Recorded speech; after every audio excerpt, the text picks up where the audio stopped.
Há momentos na vida que dividem tudo em antes e depois. O meu foi numa quinta-feira ensolarada de outubro, na sala de reuniões da Aromas Brasil, com vista para o mar de Florianópolis. Tínhamos acabado de fechar nosso maior contrato, a distribuição nacional para uma rede de lojas de departamento, e eu sorria como uma boba enquanto todos aplaudiam. Foi nesse exato momento de felicidade plena que Paulo, meu marido e sócio, colocou 2 pastas na minha frente, os papéis do divórcio e minha carta de demissão. É melhor assim, Camila, limpo e rápido. Sua voz não tinha emoção nenhuma, como se estivesse cancelando uma encomenda de materiais. 10 anos juntos, 10 anos construindo aquela empresa do zero, e ele conseguiu terminar tudo em 10 minutos. Nem me lembro direito como saí do prédio. Só sei que quando me dei conta, estava sentada num banco da praça em frente, com meu crachá na mão e sem entender como minha vida tinha virado de cabeça para baixo tão rápido. Você já sentiu que tudo que acreditava conhecer era uma ilusão? Os seguranças, os mesmos que me davam bom dia todos os dias há anos, me escoltaram até a saída como se eu fosse uma criminosa. Roberto, o mais velho deles, não conseguia me olhar nos olhos enquanto carregava minha caixinha de pertences pessoais. Ordens da diretoria, dona Camila, ele murmurou constrangido. Quando as portas automáticas se fecharam atrás de mim, ouvi Renata, a assistente de Paulo, já instruindo a recepcionista a remover meu nome do sistema. 10 anos resumidos a um processo de desligamento, executado em minutos, como se eu fosse apenas mais um item no inventário da empresa que ajudei a construir. O apartamento alugado às pressas no centro tinha vista para o muro do vizinho e um cheiro estranho de mofo que nenhum ambientador conseguia disfarçar. Passei a primeira noite sentada no chão da sala vazia, cercada por 3 malas contendo o que restou da minha vida. Não consegui chorar. Acho que estava em choque. A tela do celular iluminava meu rosto enquanto eu verificava, uma por uma, as notificações. Cartão recusado. Conta indisponível. Acesso negado ao sistema empresarial. Paulo tinha sido minucioso em sua missão de me apagar. Quando o sol nasceu, tingi meu primeiro café na caneca rachada que encontrei no armário e encarei a verdade. Eu estava sozinha, sem dinheiro e sem identidade. A Camila dos últimos 10 anos, a esposa dedicada, a sócia criativa da Aromas Brasil, a mulher que se achava realizada, não existia mais. No espelho do pequeno banheiro, uma estranha me encarava de volta. E agora? Quem é você sem ele, sem a empresa? Era uma pergunta que eu não sabia responder, ainda. O pior não foi perder o acesso às contas bancárias, ou descobrir que meu nome tinha sido removido da maior parte dos documentos oficiais da empresa. O pior foi ligar para minha mãe em Curitiba e ouvir sua voz preocupada. Mas filha, como assim? Vocês pareciam tão felizes na inauguração da fábrica mês passado.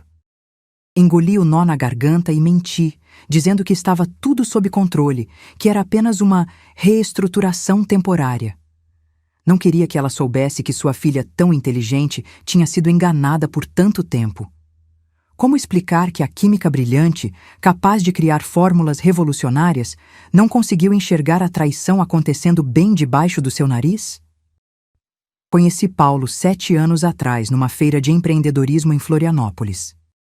Eu tinha um pequeno estande onde vendia cosméticos artesanais feitos com ingredientes naturais da Mata Atlântica, minha paixão desde a faculdade de Química. Ele parou, experimentou meu hidratante de castanha do Pará e, em vez de elogiar a textura como todos, fez uma pergunta que mudou minha vida. Você já pensou em escalar isso? Seus produtos são bons demais para ficarem restritos a feiras e encomendas. Paulo tinha acabado de vender sua participação numa startup de tecnologia e buscava um novo projeto.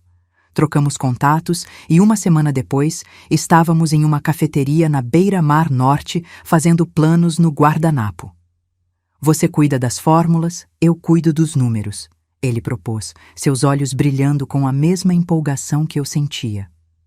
Nos casamos 6 meses depois, no mesmo dia em que assinamos o contrato de aluguel do nosso primeiro laboratório. Éramos o casal perfeito, não? a química criativa e o empresário visionário. Nossa primeira loja era minúscula, espremida entre uma padaria e uma loja de molduras na rua Bocaiúva. O cheiro dos pães frescos se misturava com as fragrâncias dos meus cremes e óleos essenciais. Temos que aproveitar o fluxo da padaria, dizia Paulo, sempre pensando em estratégias. Trabalhávamos 16 horas por dia. Eu no fundo, produzindo e testando, ele na frente, encantando clientes com seu carisma magnético. À noite, exaustos, mas felizes, contávamos o caixa sentados no chão e sonhávamos com o futuro entre beijos e risadas. Um dia vamos ter uma fábrica inteira, ele prometia, e eu acreditava em cada palavra, hipnotizada não apenas pelo homem, mas pela visão que compartilhávamos. Como poderia imaginar que sonhos compartilhados podem ter agendas ocultas? Foi no nosso segundo ano juntos que desenvolvi a Essência Pura, um sérum facial com extrato de jabuticaba e copaíba que virou o carro-chefe da Aromas Brasil. As primeiras grandes lojas começaram a fazer pedidos e logo nos mudamos para um espaço maior no Parque Tecnológico. Eu passava noites inteiras no laboratório, aperfeiçoando fórmulas, enquanto sonhava com o dia em que teríamos nossa própria família. Só mais um ano, amor. Precisamos consolidar a empresa primeiro, Paulo sempre dizia, beijando minha testa. Não me arrependo das escolhas que fiz. Cada sacrifício, as madrugadas trabalhando, as festas de família perdidas, adiar a maternidade, parecia valer a pena quando víamos nossos produtos nas prateleiras de São Paulo, Rio, depois em todo o Brasil. Quando recebemos o Prêmio Nacional de Cosméticos Sustentáveis por uma linha que criei usando apenas ingredientes da agricultura familiar do Vale do Itajaí, chorei no palco. Paulo me abraçou e sussurrou: "Nós conseguimos, meu amor." Naquela noite, quem poderia imaginar que nós tinha prazo de validade? Nossa equipe cresceu de 3 para 30 funcionários em apenas 18 meses. Contratamos Dona Zulmira, uma senhora de 60 anos que conhecia ervas medicinais como ninguém, para ser minha assistente no laboratório. Jorge, um jovem contador recém-formado, ajudava Paulo com as finanças cada vez mais complexas. Criamos um programa de parceria com produtores locais de açaí, cupuaçu e andiroba. Cada nova conquista nos aproximava, ou pelo menos eu pensava. Somos como essas plantas da Amazônia, eu dizia romanticamente para Paulo enquanto trabalhava em novas fórmulas. Crescemos juntos, nos fortalecemos mutuamente. Ele sorria e concordava, mas hoje me pergunto se já estava planejando a extração sem replantio. A inauguração da nossa fábrica principal, em um terreno cercado por mata preservada nos arredores de Florianópolis, foi o momento mais orgulhoso da minha vida. 50 funcionários, linhas de produção modernas e um laboratório de pesquisa e desenvolvimento que eu desenhei pessoalmente. Convidamos toda a imprensa local e servimos caipirinhas de pitanga, a fruta que inspirou nossa nova linha Frescor Tropical, que seria exportada para a Argentina e Chile como nosso primeiro movimento internacional.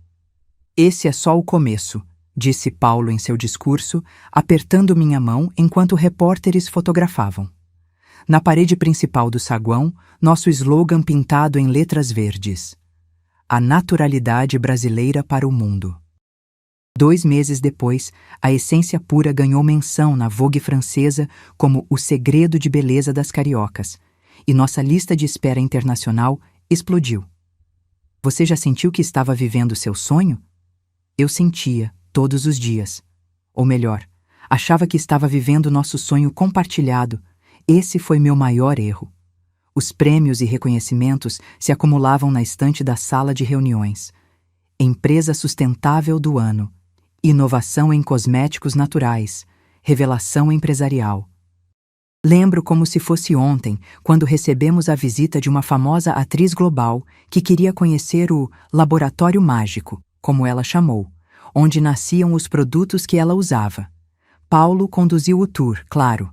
Fiquei no fundo do laboratório, tímida, enquanto ele explicava os processos que eu tinha desenvolvido como se fossem criação dele.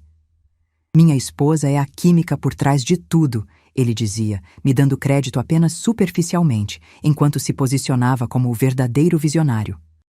Na foto oficial, ele no centro, a atriz ao lado e eu quase fora do enquadramento. Aquela foto foi um presságio do que estava por vir, mas eu estava ocupada demais admirando nosso sucesso para perceber. As primeiras mudanças foram tão sutis que quase não notei. Como a água que esquenta lentamente, você só percebe que está fervendo quando já é tarde demais. Paulo começou a viajar mais, expandindo para o Sudeste, reunião com distribuidores no Nordeste, feira de negócios em São Paulo. As viagens de 2 dias viraram semanas inteiras. Quando questionava, ele sempre tinha a mesma resposta, acompanhada daquele sorriso seguro. Estou construindo nosso império, Camilinha. Confia em mim. Foi nessa época que Renata surgiu na empresa. Alta, sempre impecável em seus ternos sob medida, ela foi contratada como assistente executiva de Paulo, um cargo que nem existia no nosso organograma. Precisamos nos profissionalizar, amor. Não podemos mais agir como uma startup, explicou Paulo quando levantei uma sobrancelha. Notei como os olhos dela seguiam meu marido pela sala, mas engoli a insegurança. Afinal, nunca fomos um casal ciumento, certo? E eu estava tão ocupada no laboratório, desenvolvendo novos produtos, que nem percebi quando parei de ser convidada para as reuniões estratégicas.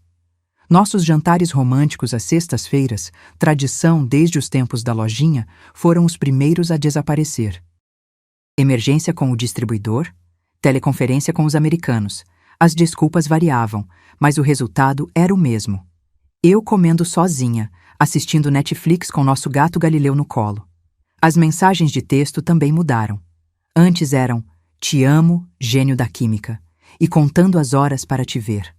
Agora eram práticas, quase telegráficas. Chego tarde, reunião estendida, não me espere.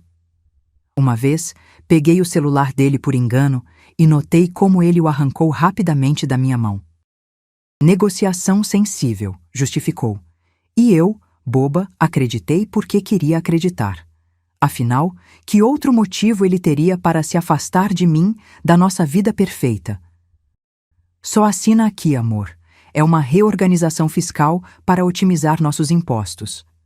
Paulo sempre aparecia no laboratório no fim do expediente, quando eu estava exausta após horas de testes, com documentos urgentes que precisavam da minha assinatura. Eu assinava sem ler.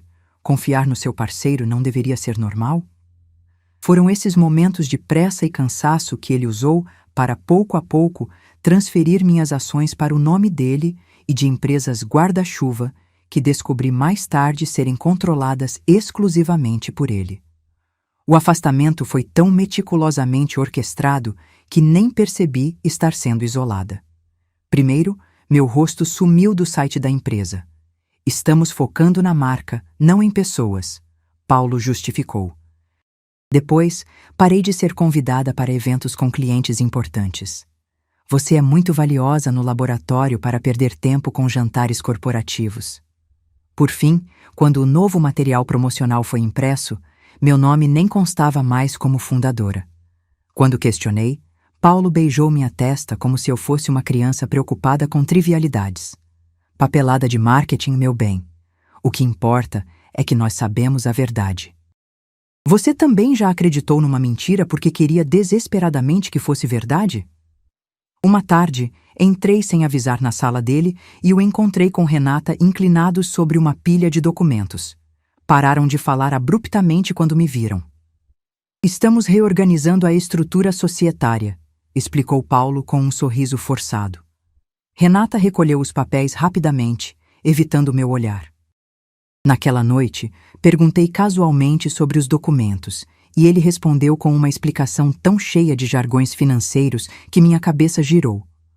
São detalhes técnicos, Camila. Você não precisa se preocupar com isso. Focos no que você faz de melhor, criar produtos incríveis. E assim, ele sempre fazia. Valorizava meu talento criativo, enquanto sutilmente sugeria que questões complicadas de negócios não eram para mim. E eu, doutora em química orgânica, aceitava ser tratada como se números fossem além da minha compreensão. Criei tantas justificativas para o comportamento de Paulo que poderia ter escrito um livro de ficção.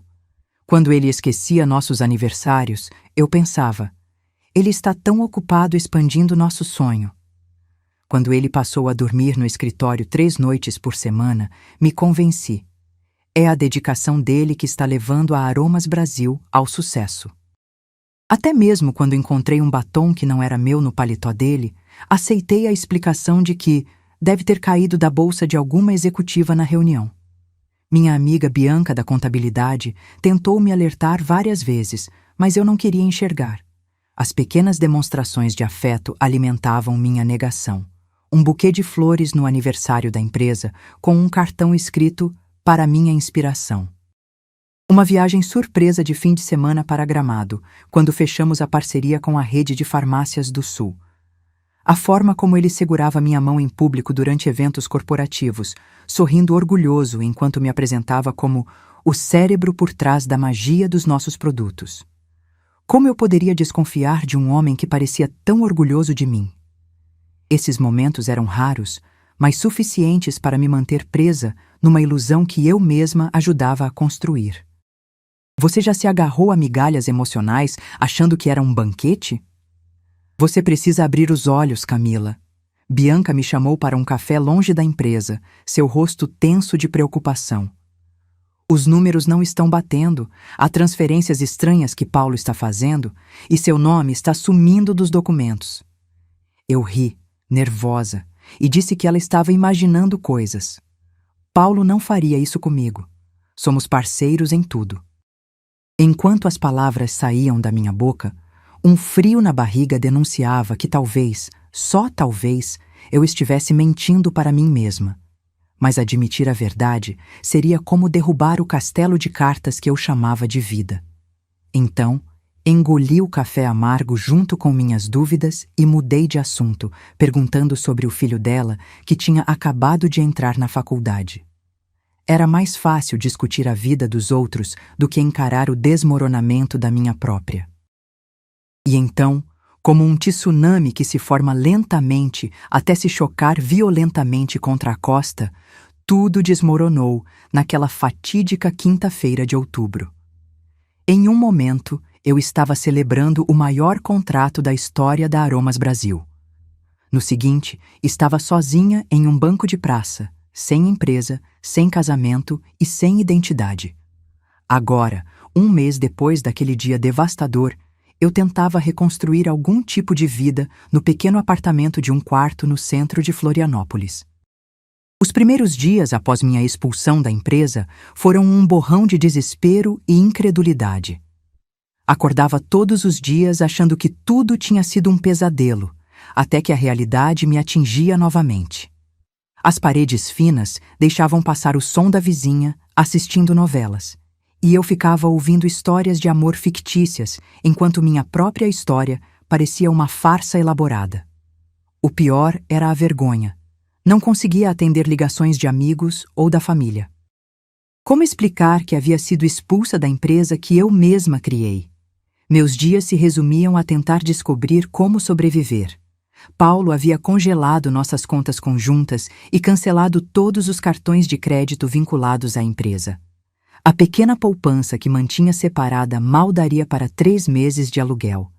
Evitava sair na rua com medo de encontrar conhecidos e ter que explicar o inexplicável. Uma manhã, tentei comprar pão na padaria do seu Manuel e meu cartão foi recusado. O olhar de pena que recebi da atendente, que certamente me reconheceu dos jornais locais, foi como um tapa na cara. Deve ser um problema no sistema, murmurei, saindo sem o pão e com o resto de dignidade que me restava.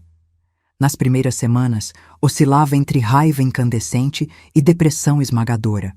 Havia momentos em que planejava vinganças elaboradas, imaginando formas de expor Paulo publicamente.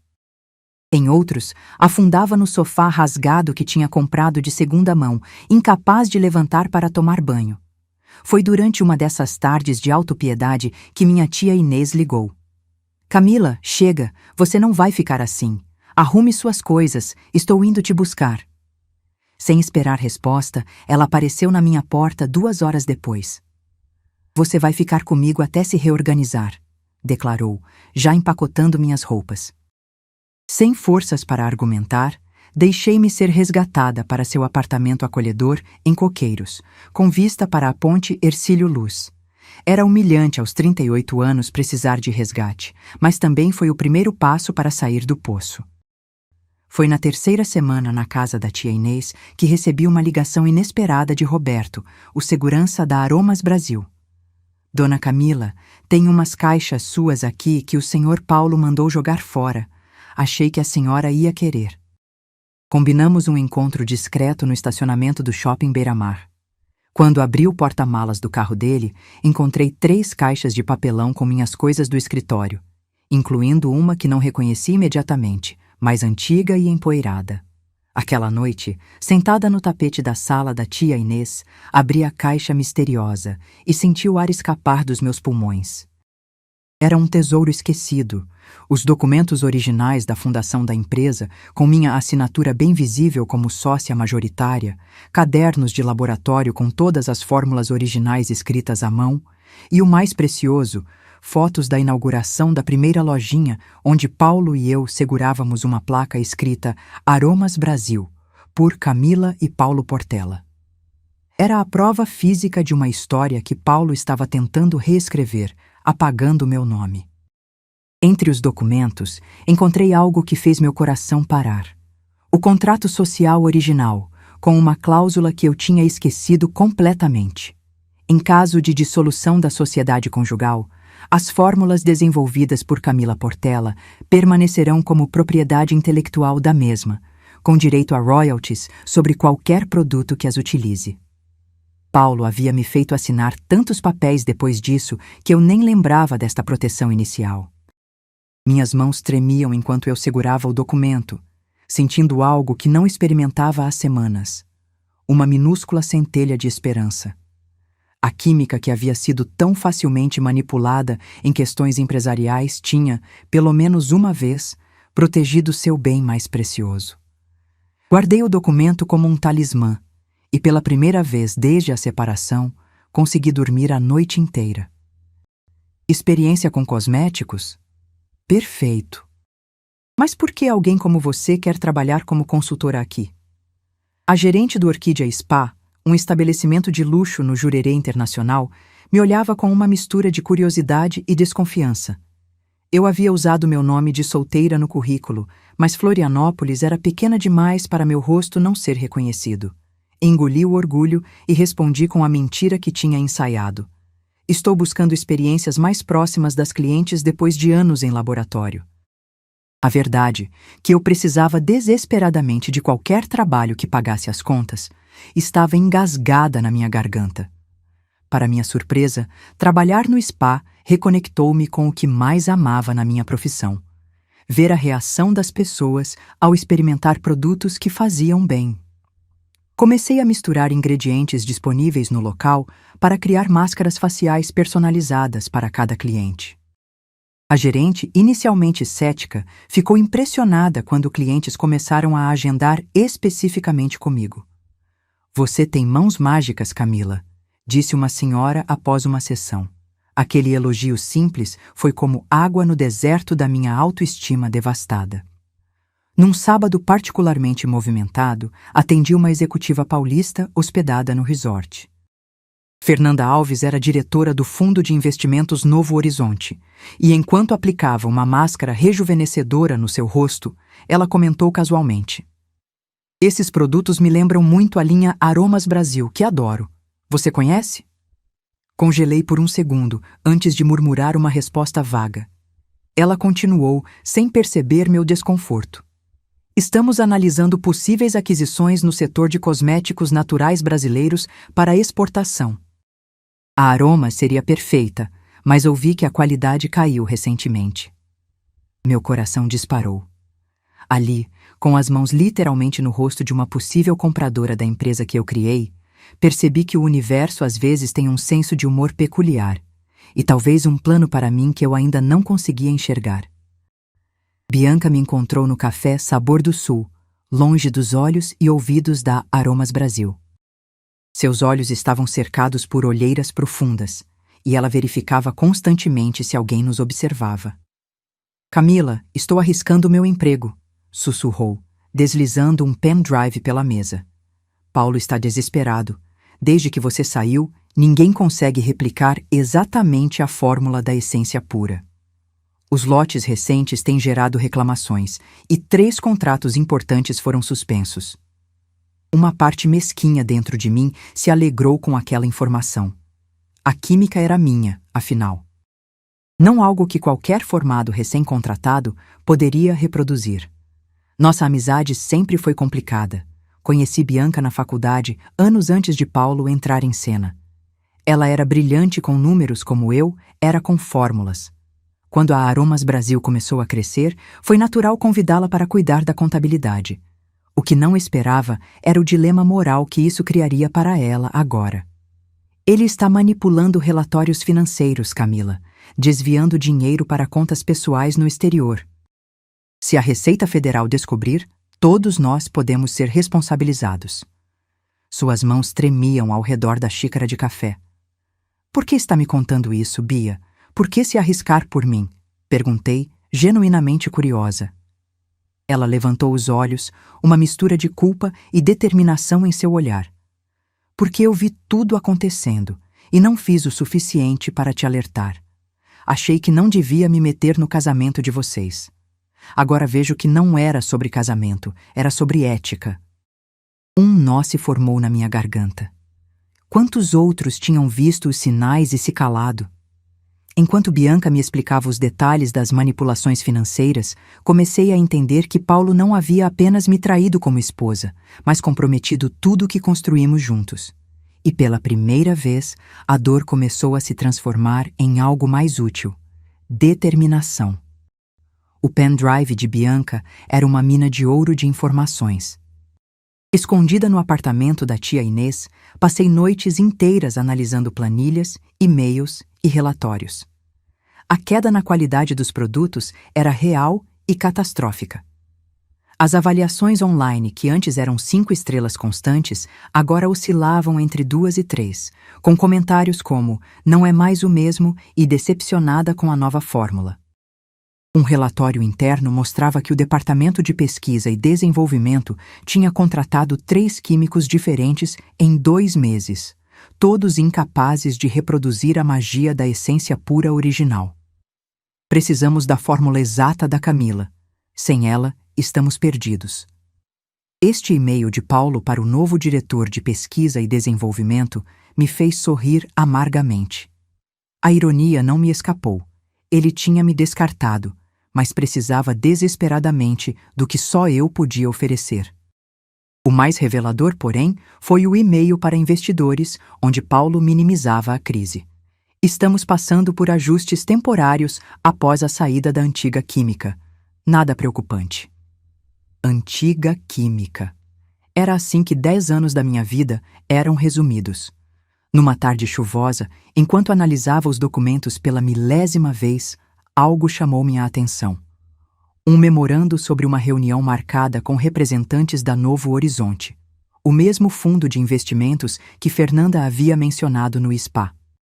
Eles estavam considerando comprar parte da Aromas Brasil, mas expressavam preocupação com a instabilidade recente da qualidade.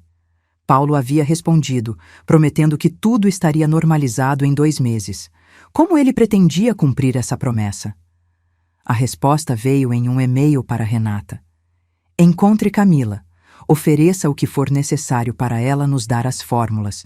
Depois a dispensamos novamente. A raiva que senti ao ler essas palavras foi tão intensa que quase quebrei o notebook. Mas então, respirei fundo e sorri. Paulo havia me subestimado pela última vez. Administração Financeira para Não Financeiros era o título do curso noturno que comecei a frequentar na Universidade Federal. 3 noites por semana, depois do turno no SPA, eu me sentava na última fileira, tentando absorver um mundo que sempre deixei para Paulo administrar. No começo, era como aprender um idioma alienígena. ROI, EBITDA, fluxo de caixa, alavancagem, termos que me faziam suar frio. Mas aos poucos, como uma fórmula química complexa, os conceitos começaram a fazer sentido e se conectar. Você tem uma perspectiva única, comentou o professor após eu fazer uma pergunta sobre valoração de propriedade intelectual em empresas de cosméticos. Ele não sabia quem eu era. Tinha me matriculado com meu nome de solteira, mas percebia que eu trazia experiência prática para a sala. Nas noites em que não tinha aula, estudava online, devorando artigos sobre direito empresarial e gestão estratégica. A cada novo conhecimento, sentia-me mais forte, como se cada conceito fosse uma peça de armadura que eu vestia para a batalha que estava por vir. O contraste entre minhas manhãs no spa, aplicando máscaras e tratamentos, e minhas noites estudando demonstrativos financeiros, era surreal. Às vezes, enquanto massageava os ombros tensos de alguma executiva, eu pensava nos conceitos que tinha aprendido na noite anterior. A senhora prefere um óleo de lavanda ou de alecrim? Perguntava, enquanto mentalmente calculava o valor presente líquido de um negócio hipotético. Economizava cada centavo que ganhava, vivendo com o mínimo necessário. Você parece diferente, comentou tia Inês uma noite, me observando fazer anotações até tarde. Mais focada. Sorri sem desviar os olhos do caderno. Estou apenas recuperando o tempo perdido, respondi. O que não disse foi que cada noite de estudo era um passo para longe da Camila ingênua e um passo mais perto da mulher que eu precisava me tornar. A carta chegou num envelope timbrado de um dos escritórios de advocacia mais caros de Florianópolis. Notificação extrajudicial, dizia em letras garrafais. A mensagem era clara. Eu estava proibida de utilizar qualquer conhecimento, técnica ou informação desenvolvida durante meu tempo na Aromas Brasil. Qualquer tentativa de criar produtos similares resultaria em ação judicial imediata. Paulo tinha descoberto sobre meu trabalho no spa, sobre as fórmulas personalizadas que eu criava para clientes. A carta terminava com uma ameaça velada. Recomendamos fortemente que busque oportunidades em áreas não relacionadas à cosmetologia. Minha primeira reação foi pânico. Como ele ousava me proibir de exercer minha profissão? Minha segunda reação foi rir, um riso amargo que assustou tia Inês. Ele está com medo, expliquei, mostrando a carta. Se não estivesse, não se importaria com o que estou fazendo num spa de 5ª categoria. A carta era, paradoxalmente, confirmação de que eu ainda tinha poder, o conhecimento que ninguém podia tirar de mim. Mas também era um problema real. Não tinha dinheiro para contratar advogados do mesmo calibre para me defender. Naquela noite, não consegui dormir. Andava pelo pequeno quarto, sentindo as paredes se fecharem à minha volta. Paulo estava usando o sistema legal, que deveria proteger todos igualmente, como mais uma ferramenta de manipulação. Como eu poderia lutar contra isso sem recursos? A resposta veio na manhã seguinte, quando comentei sobre a carta com minha professora de ética empresarial. Você deveria conversar com Marina Ribeiro, ela sugeriu. Ex-aluna minha, especialista em propriedade intelectual. Não é do tipo que se intimida com escritórios grandes. Anotei o contato, sem grandes expectativas. Afinal, que advogada respeitável aceitaria um caso sem garantia de pagamento? Eu ainda não sabia que Marina tinha suas próprias razões para querer enfrentar homens como Paulo. Isso é dinamite pura, disse Marina Ribeiro, folheando os documentos que Bianca havia me fornecido. Estávamos em seu escritório modesto, no centro de Florianópolis, onde fui recebida sem hora marcada, depois de mencionar o nome da professora. Marina não era o que eu esperava. Jovem, com cabelo rosa vibrante e tatuagens visíveis, mas seus olhos inteligentes e perguntas precisas revelavam um conhecimento jurídico formidável. Ele não apenas transferiu ativos da empresa para contas pessoais, mas falsificou sua assinatura em diversos documentos. O dossiê compilado por Bianca revelava um padrão perturbador. Não era apenas sobre me afastar da empresa, Paulo tinha sistematicamente desviado recursos, inflado despesas e escondido receitas dos investidores minoritários. Olha isso, apontou Marina para uma transferência particularmente suspeita. 300 mil para uma consultoria nas Ilhas Cayman, que não entregou relatório algum. Quanto mais aprofundávamos, mais clara ficava a extensão da fraude. Este não era apenas um divórcio desagradável ou uma disputa empresarial. Era potencialmente um caso criminal. Temos duas opções, explicou Marina, unindo as mãos sobre a mesa. Podemos levar isso diretamente às autoridades, Receita Federal, CVM, talvez até Polícia Federal. Ou... Ela fez uma pausa, me estudando cuidadosamente. Podemos usar estrategicamente para recuperar seu lugar na empresa. O dilema ético era claro. Denunciar imediatamente os crimes de Paulo seria justiça, mas poderia destruir completamente a Aromas Brasil, afetando funcionários inocentes e o legado que eu ainda considerava parcialmente meu. Por outro lado, usar as informações como leverage parecia manipulador, exatamente o comportamento que eu desprezava em Paulo. Preciso pensar, respondi finalmente. No caminho para casa, a pergunta martelava. Até onde eu estava disposta a ir para ter justiça? E qual tipo de pessoa eu me tornaria no processo? Marina me convidou para um jantar em sua casa na semana seguinte. Quero te apresentar algumas pessoas, disse ela misteriosamente. Esperava uma reunião formal com outros advogados, mas encontrei um grupo diverso de mulheres reunidas em torno de uma mesa farta de comida caseira e vinho. Havia Teresa, contadora forense especializada em identificar fraudes corporativas, Daniela, ex-executiva de marketing que agora trabalhava como consultora independente, e Luísa, jornalista investigativa focada em casos de corrupção empresarial. Todas tinham uma coisa em comum: histórias de terem sido subestimadas, ignoradas ou empurradas para fora de suas posições por homens em posições de poder. Chamamos a nós mesmas de mulheres invisíveis, explicou Marina, servindo mais vinho. Porque é assim que eles nos veem. Ou melhor, não nos veem, até que seja tarde demais. Em uma combinação surpreendente de jantar casual e reunião estratégica, elas dissecaram meu caso, identificando vulnerabilidades legais, oportunidades de alavancagem e possíveis obstáculos. Teresa encontrou falhas fiscais que até Bianca não tinha percebido. Daniela sugeriu estratégias para reconstruir minha imagem profissional independente da Aromas Brasil. Luísa conhecia jornalistas que poderiam estar interessados na história, caso precisássemos de pressão pública. Por que estão me ajudando? Perguntei, genuinamente tocada pela solidariedade dessas mulheres que mal me conheciam. Houve um momento de silêncio antes de Teresa responder. Porque reconhecemos o padrão. Porque cada uma de nós enfrentou alguma versão do seu Paulo. E porque estamos cansadas de ver mulheres brilhantes serem descartadas depois que seu valor foi extraído. Olhei para aquelas mulheres, competentes, resilientes e determinadas, e senti algo que não experimentava desde o divórcio: pertencimento. Não estava mais sozinha nesta batalha. E melhor ainda, estava em excelente companhia. Quando voltei para o apartamento da tia Inês naquela noite, pela primeira vez em meses, senti que o futuro poderia conter mais que apenas sobrevivência. Poderia conter triunfo.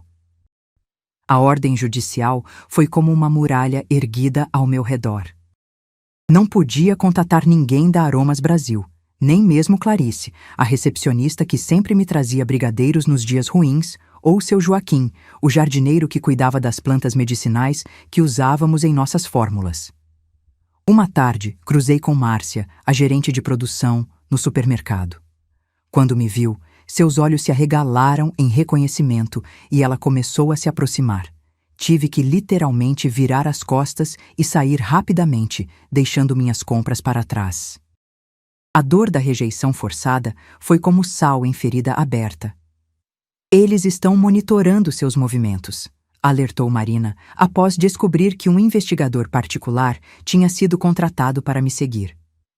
Paulo quer te pegar em flagrante violando a ordem para poder te processar por danos. A paranoia começou a me consumir.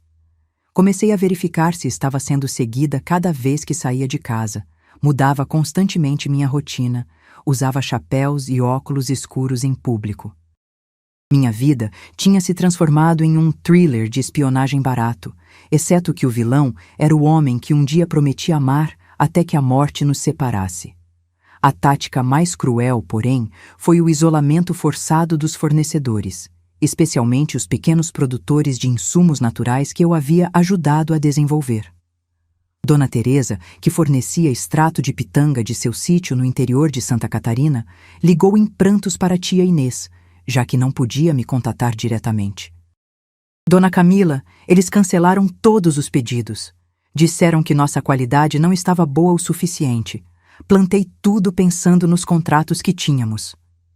Esse era o Paulo que poucos conheciam, capaz de punir inocentes só para garantir que eu não tivesse aliados. Enquanto a raiva borbulhava dentro de mim, Teresa, nossa contadora forense, me lembrou gentilmente. Emoção é péssima conselheira em negócios. Canalize essa raiva em estratégia.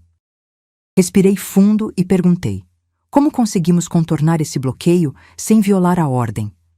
Foi assim que nasceu a Operação Intermediários. Filha, chegou outra correspondência da empresa. Minha mãe, agora hospedada permanentemente na casa da tia Inês, estava se divertindo com seu papel de acionista espiã. Como investidora legítima da Aromas Brasil, ela recebia regularmente comunicados, convites para assembleias e relatórios financeiros, documentos aos quais eu não teria acesso de outra forma. Seu novo hobby era analisar cada linha, usando a aptidão matemática de uma vida inteira como professora para identificar discrepâncias. O relatório diz que a produção da essência pura está normalizada, mas os números de vendas não correspondem. Estão maquiando informações para os acionistas. A história de como minha mãe se tornou investidora secreta era quase cômica em sua simplicidade. Quando você e Paulo vieram anunciar que abririam o capital para investidores, algo me incomodou na maneira como ele explicava o processo, contou ela, organizando metodicamente os documentos em pastas coloridas.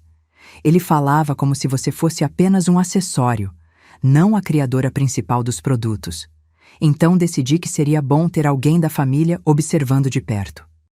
Ela vendeu um terreno que meu avô havia deixado em Antonina, no litoral paranaense, e investiu tudo na empresa da filha. O golpe de mestre foi que ela nunca usou o sobrenome Portela nas transações, apenas seu nome de solteira, Silva, pelo qual era conhecida profissionalmente como professora. Para Paulo, Maria Helena Silva era apenas mais uma pequena investidora entre dezenas, não a sogra observadora. A cara dele vai ser impagável quando descobrir, riu tia Inês, servindo chá de camomila para nossa reunião estratégica familiar. Enquanto revisávamos os documentos mais recentes, minha mãe segurou minha mão. Quando seu pai morreu e você tinha apenas 12 anos, prometi a mim mesma que sempre garantiria que você tivesse um plano B. Nunca imaginei que seria tão necessário. Naquele momento entendi que a força que eu estava descobrindo em mim mesma não era nova. Era uma herança das mulheres da minha família, passada silenciosamente através de gerações. Este é o esboço da nossa proposta. Fernanda deslizou uma pasta através da mesa de um café discreto em Balneário Camboriú, suficientemente longe de Florianópolis para evitarmos encontros acidentais. Dentro, encontrei um plano meticulosamente detalhado. A Novo Horizonte criaria um fundo de investimento específico para adquirir a Aromas Brasil. O diferencial? O fundo seria estruturado com foco em empresas lideradas por mulheres na área de sustentabilidade, com um conselho consultivo composto por especialistas femininas do setor, incluindo eu como consultora técnica anônima inicialmente. É brilhante, comentei, estudando o organograma proposto. Paulo nunca suspeitaria que estou envolvida. Fernanda sorriu, aquele tipo de sorriso que mulheres bem-sucedidas nos ambientes corporativos dominados por homens aprendem a usar, satisfeito, mas contido. A maioria dos homens, como seu ex-marido, sofre de um ponto cego particular. Eles simplesmente não conseguem imaginar que mulheres possam se organizar estrategicamente contra eles. Para Paulo, você é apenas a química criativa que ele descartou, não uma estrategista capaz de orquestrar seu retorno.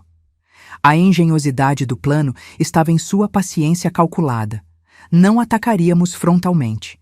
Isso apenas ativaria as defesas de Paulo.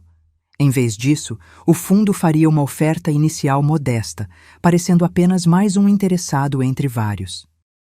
Enquanto isso, usaríamos as informações privilegiadas que tínhamos sobre os problemas de qualidade e as irregularidades financeiras para negociar de forma mais agressiva quando o momento certo chegasse. E quando a Novo Horizonte assumir o controle? Perguntei, ainda insegura sobre meu papel final nesse plano. Fernanda fechou a pasta com um movimento decisivo. Então revelaremos quem é realmente a consultora técnica anônima e você retornará ao lugar que nunca deveria ter deixado, mas com muito mais poder desta vez. Pela primeira vez em meses, permiti-me visualizar concretamente o momento de voltar à empresa que havia construído. Não como a esposa do dono, não como uma funcionária, mas como a força decisória que determinaria seu futuro. Iris Fund, investindo no futuro sustentável, liderado por mulheres. O nome foi sugestão minha, Iris, a parte colorida dos olhos, simbolizando uma nova visão para o futuro e também uma flor resistente que floresce mesmo em condições adversas. Fernanda aprovou imediatamente. Nas semanas seguintes, uma rede impressionante de mulheres investidoras foi mobilizada. Havia executivas de bancos, herdeiras de fortunas familiares que queriam diversificar seus portfólios e empreendedoras bem-sucedidas buscando apoiar outras mulheres. O mais surpreendente foi a rapidez com que o capital foi reunido, 30% acima da meta inicial. Estão todas fartas de histórias como a sua, explicou Fernanda durante uma videoconferência segura com as principais investidoras. Mulheres que construíram empresas sendo empurradas para fora por parceiros, mentores ou investidores, homens que assumem o controle quando o negócio começa a crescer. É um padrão tão comum que praticamente todas na chamada conhecem alguém que passou por isso. Enquanto cada uma se apresentava brevemente, percebi que Fernanda estava certa. Havia uma sororidade invisível de mulheres talentosas que entendiam exatamente o que eu tinha passado, muitas com cicatrizes próprias semelhantes. A formação do fundo precisava permanecer completamente separada de mim, pelo menos no papel. Fui apresentada ao grupo apenas como consultora técnica e usava um avatar digital neutro nas videoconferências.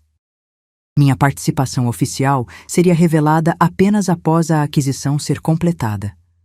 É como um cavalo de Troia moderno, comentou uma investidora durante a apresentação da estratégia. Mas em vez de soldados escondidos, somos mulheres executivas prontas para retomar o que foi construído por uma de nós.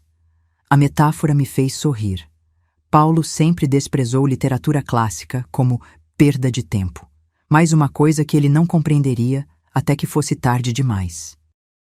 Enquanto o Iris Fund se estruturava nos bastidores, eu trabalhava incansavelmente em meu próprio preparo. Nas manhãs, continuava no spa, a única fonte de renda estável que tinha e, ironicamente, o lugar onde podia continuar experimentando e criando novas fórmulas sem violar a ordem judicial, já que, tecnicamente, não estava competindo com a Aromas Brasil. As tardes eram dedicadas a aulas e cursos, não apenas de administração agora, mas também direito empresarial básico, comunicação executiva e até mesmo um curso intensivo de neuromarketing. À noite, no pequeno laboratório improvisado que montei no quarto de hóspedes da tia Inês, trabalhava em versões aprimoradas das fórmulas originais da Aromas Brasil. Se vou voltar, quero mostrar que evoluí, expliquei para Marina, que questionou por que eu não simplesmente reintroduziria as fórmulas originais. A resposta era simples. A Camila que retornaria não seria a mesma que saiu. A nova linha que eu secretamente desenvolvia, codinome Renascimento, incorporava técnicas avançadas que aprendi nos últimos meses, princípios ativos mais potentes e estáveis, e um conceito completamente novo de biofermentação que reduzia o tempo de produção em 40%. O aspecto mais desafiador da preparação, porém, foi o trabalho em mim mesma. Você precisa se apresentar de forma diferente, insistiu Daniela, a especialista em marketing do nosso grupo. Não apenas no visual, mas na presença. Ela me inscreveu em aulas de oratória e técnicas de apresentação executiva. Passei horas praticando como entrar em uma sala, como me posicionar na mesa de reuniões, como modular minha voz para transmitir autoridade sem agressividade. Paulo te conhece como a Camila tímida que prefere ficar no laboratório, ela explicou. Precisamos que ele enfrente uma CEO confiante que ele nunca viu antes. À noite, ensaiava na frente do espelho, repetindo frases de impacto e praticando o olhar direto que não desvia quando questionada. Quem diria que até a forma como você respira pode ser uma ferramenta de poder? A tensão na casa da tia Inês era palpável na noite anterior à reunião decisiva. O plano estava em movimento há meses. A Novo Horizonte havia feito uma oferta inicial pela Aromas Brasil, entrando em um processo de due diligence que revelou, como esperávamos, problemas sérios tanto na qualidade dos produtos quanto nas finanças da empresa. Com essas informações, o Iris Fund entrou com uma oferta superior, apresentando-se como um White Knight para salvar a empresa em dificuldades. Paulo, pressionado por acionistas insatisfeitos e pela queda nas vendas, havia marcado uma reunião final para aprovar a venda. Minha mãe, que participaria da reunião como acionista minoritária, ensaiava sua parte do plano. Lembro-me de quando ensinava equações do segundo grau e os alunos não viam a solução óbvia, comentou enquanto revisávamos a sequência de eventos planejada. Há algo satisfatório em ver a expressão de alguém quando percebe que o resultado foi calculado muito antes da pergunta ser feita. Tia Inês preparou uma refeição caprichada, meu prato favorito, camarão na moranga, dizendo que guerreiras precisam se alimentar bem antes da batalha. Depois do jantar, nos reunimos pela última vez com Marina, Teresa e Daniela para uma revisão final da estratégia. Sozinha no quarto mais tarde, preparei meticulosamente cada detalhe para o dia seguinte. O terno azul marinho, cor escolhida cuidadosamente por transmitir confiança sem agressividade, estava impecavelmente passado. A pasta de couro continha todos os documentos necessários, organizados em ordem de possível utilização. O pendrive com as provas das irregularidades financeiras e o plano de recuperação para a empresa estava seguro em seu bolso secreto. Ensaiei mentalmente cada cenário possível, cada reação que Paulo poderia ter, cada obstáculo que poderia surgir. Por fim, fiz algo que não fazia há anos. Separei um pequeno frasco com a fragrância que criei no início da Aromas Brasil, nossa primeira fórmula bem-sucedida. Não para usar, mas para levar comigo como um talismã, um lembrete de quem eu era e do que havia construído. Antes de adormecer, toquei o frasco e sorri para o teto. Amanhã, sussurrei para mim mesma. A Camila que todos subestimaram finalmente mostrará sua verdadeira fórmula. O relógio marcava exatamente 10h55, quando o motorista parou o carro preto na entrada da sede da Aromas Brasil. Respirei fundo, ajustei o blazer uma última vez e toquei o pequeno frasco de perfume no bolso, meu amuleto de confiança. Através dos vidros escuros, observei o prédio que eu mesma ajudara a projetar anos atrás. Parecia simultaneamente familiar e estranho, como revisitar a casa da infância depois de muitos anos. O plano era perfeito em sua simplicidade.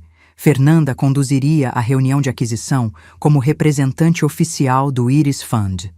Apenas no momento estratégico, eu entraria como a consultora técnica, até então anônima. Pronta, Camila? A voz de Marina pelo celular me trouxe de volta ao momento presente. Ela e Teresa esperavam em um café próximo, prontas para entrar em ação se necessário. Mais do que nunca, respondi com uma calma que surpreendeu até a mim mesma. Desci do carro e caminhei em direção à entrada com passos medidos, Nem apressados como quem está nervoso, nem hesitantes como quem está inseguro. O segurança da recepção, Rodrigo, arregalou os olhos ao me ver. "Dona Camila?" exclamou surpreso. Sorri, colocando o dedo nos lábios em um pedido silencioso de discrição, e disse apenas: "Tenho uma reunião no 5º andar." O elevador parecia menor do que eu lembrava, ou talvez fosse eu quem estivesse maior, não em tamanho, mas em presença. Enquanto subia, encarei meu reflexo no espelho. A mulher que me olhava de volta não era a mesma que havia sido escoltada para fora deste prédio 18 meses atrás. Aquela Camila tinha os ombros curvados pelo peso da traição, os olhos marejados de lágrimas não derramadas. Esta Camila tinha a postura ereta, o olhar firme e algo novo em sua expressão: poder. O brilho suave do batom cor de coral, minha pequena homenagem à biodiversidade brasileira que sempre inspirou minhas fórmulas, era a única concessão à vaidade. O resto era pura estratégia. Cabelo preso em um coque elegante mas severo, brincos discretos, nenhum outro acessório para distrair. Hoje eu não era a esposa, a parceira ou a química. Eu era a força a ser reconhecida. Parei por um momento do lado de fora da sala de reuniões, ouvindo as vozes abafadas pela porta de madeira maciça. Pelo vidro fosco, podia distinguir silhuetas: Fernanda de pé, apresentando slides, minha mãe sentada discretamente no canto, e Paulo, reconhecível pelo gesticular característico, interrompendo frequentemente. Aguardei o sinal combinado, 3 toques suaves no celular. Quando meu telefone vibrou no bolso, respirei fundo, endireitei a coluna e entrei. O silêncio que caiu sobre a sala foi quase palpável. 20 pares de olhos se viraram simultaneamente em minha direção. Executivos, advogados, membros do conselho. Mas eu só registrava verdadeiramente um: Paulo, congelado em meio a uma frase, sua expressão transformando-se de irritação para choque e depois para uma tentativa falha de recuperar a compostura. "O que você está fazendo aqui?" perguntou finalmente, sua voz traindo mais pânico do que indignação. Caminhei calmamente até o centro da sala, colocando minha pasta na mesa, e pronunciei as palavras que havia ensaiado centenas de vezes no espelho. Vim conhecer meus novos subordinados. "Senhoras e senhores", Fernanda retomou suavemente, como havíamos planejado, "tenho o prazer de apresentar doutora Camila Portela, a verdadeira criadora por trás do sucesso inicial da Aromas Brasil e a principal consultora técnica do Iris Fund." Com um movimento fluido, ela me passou o controle remoto da apresentação.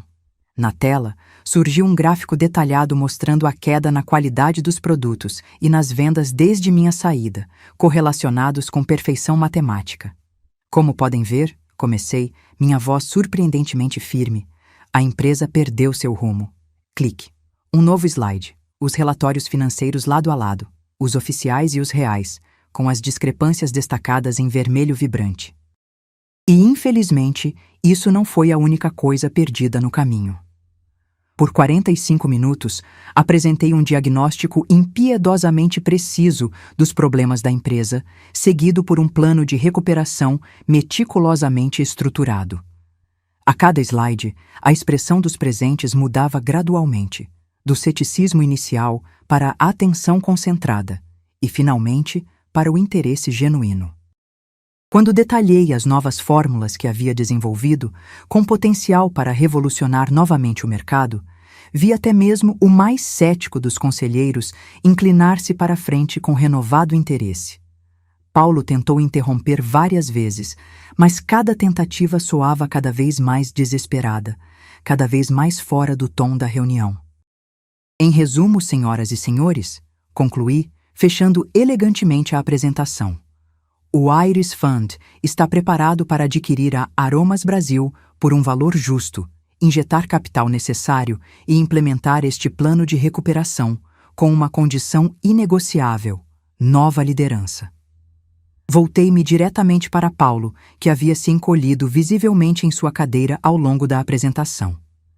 Como gesto de boa vontade, estamos dispostos a oferecer ao Sr. Portela uma posição na nova estrutura, subordinada à nova diretoria, naturalmente, mas que aproveite suas indiscutíveis habilidades de networking. O silêncio que se seguiu foi denso, carregado de eletricidade. Todos os olhos se moviam entre mim e Paulo, aguardando o próximo movimento neste xadrez corporativo. Ele se levantou lentamente, ajustando a gravata num gesto nervoso que eu conhecia tão bem. "Isso é absurdo", declarou, tentando recuperar o controle da situação. "O conselho jamais aceitaria esta chantagem velada." Olhou em volta, buscando apoio, mas encontrou apenas expressões cuidadosamente neutras. O presidente do conselho, Dr. Menezes, limpou a garganta desconfortavelmente. "Na verdade, Paulo, considerando a situação atual da empresa, a proposta merece séria consideração." "Você realmente acha que vou trabalhar sob suas ordens, Camila?" A voz de Paulo cortou o ar, direcionada a mim com aquele tom condescendente que eu conhecia tão bem. "Tenho duas opções para você. Ou mantenho minha posição atual como sempre foi, ou você pode tentar me demitir. Nós dois sabemos que você não fará isso. Seu coração sempre foi seu ponto fraco." O sorriso dele era o mesmo que usava quando me convencia a assinar documentos sem ler. Confiante, ligeiramente arrogante, certo de seu poder sobre mim. Senti todos os olhares sobre mim, avaliando, julgando, esperando para ver se a química emotiva emergiria sob pressão. Respirei fundo. Por um instante admito que vacilei. Anos de condicionamento não desaparecem completamente em meses de preparo. Paulo percebeu esta hesitação microscópica e seu sorriso se alargou triunfante. Foi este sorriso, mais do que qualquer outra coisa, que solidificou minha resolução.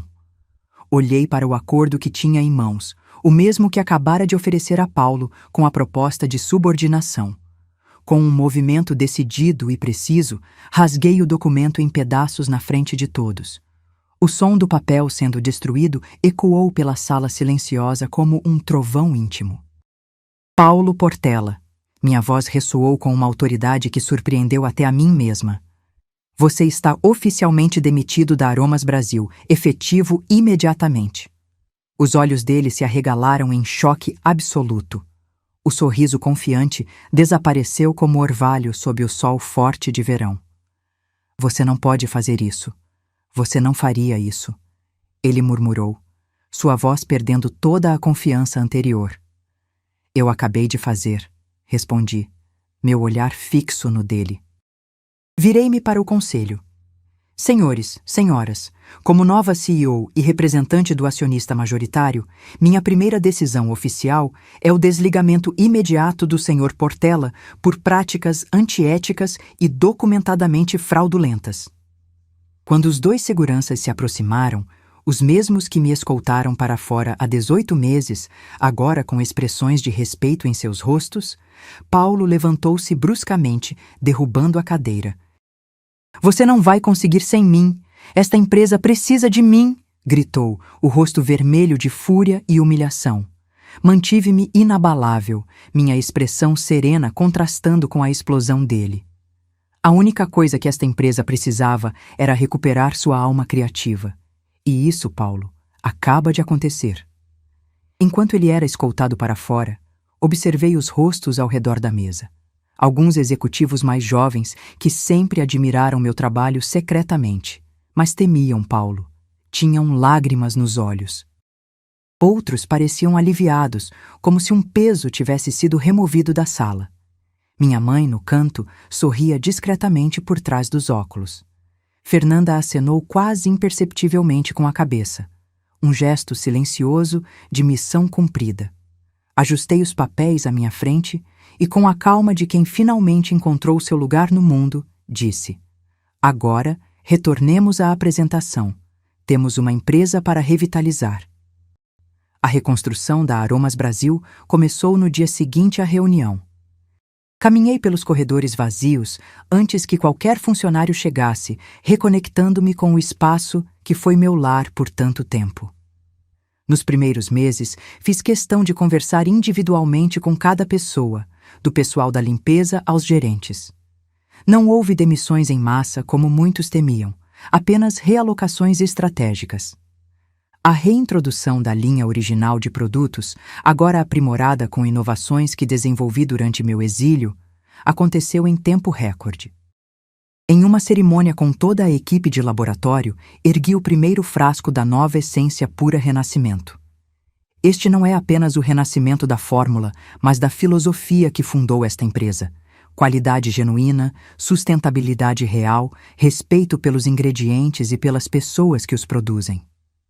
Naquele momento, percebi que não era apenas eu que havia sido libertada com a saída de Paulo. Era toda a empresa. Minha vida pessoal também se transformou. Deixei o aconchego da casa da tia Inês para um apartamento arejado e luminoso no centro histórico, com paredes que pintei nas cores que Paulo considerava femininas demais.